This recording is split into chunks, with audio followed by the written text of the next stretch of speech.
Ola, Uber, ర్యాపిడ్లకు ప్రత్యామ్నాయంగా కేంద్ర ప్రభుత్వం సహకార టాక్సీ యాప్ను ప్రారంభిస్తోందని కేంద్ర హోంమంత్రి అమిత్ షా పార్లమెంట్లో చేసిన ప్రకటనను Visakha CITU cab drivers union స్వాగతించి హర్షం వ్యక్తం చేస్తుంది. ఈ మేరకు విశాఖలో సిఐటియు అనుబంధం విశాఖ క్యాబ్ డ్రైవర్స్ యూనియన్ గౌరవ అధ్యక్షులు జగన్, ప్రధాన కార్యదర్శి పోలినాయుడు తదితరులు మాట్లాడుతూ ప్రభుత్వం ఏర్పాటు చేయనున్న సహకార యాప్ డ్రైవర్ల కష్టాలు తీర్చేదే గాని ప్రయాణికులకు భద్రత కల్పించేదిగా ఉండాలని కోరుకుంటున్నామని చెప్పారు.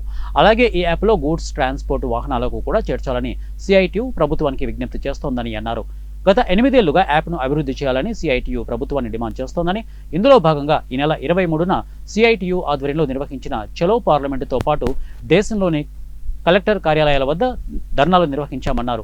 తమ పోరాటాల ఫలితంగానే పార్లమెంటులో హోంమంత్రి అమిత్ షా సహకార టాక్సీ ప్రకటన చేశారని వెల్లడించారు.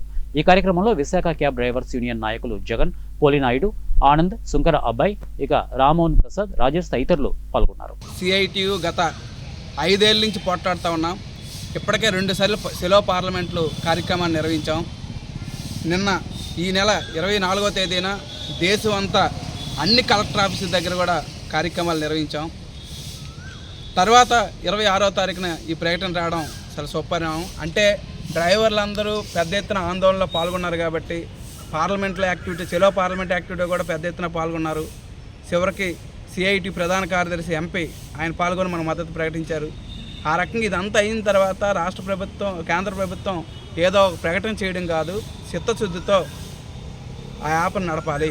ఎందుకు నడపాలంటున్నామంటే ప్రైవేటు యాప్లు ఏవైనా సరే 20% నుంచి 45% కమిషన్ తీసుకుంటారు ఇంతకుముందు.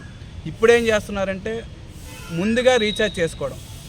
అసలు యాక్చువల్ చట్ట ప్రకారం అయితే తర్వాత బేరం ఇచ్చిన తర్వాత కమిషన్ తీసుకోవడం. కానీ ముందుగా ఈరోజు నేను రీఛార్జ్ చేసుకోండి 3 రోజులకి 419 రూపాయలు చేసుకోమని చెప్పేసి అంటున్నారు. యావరేజ్గా 140 రూపాయలు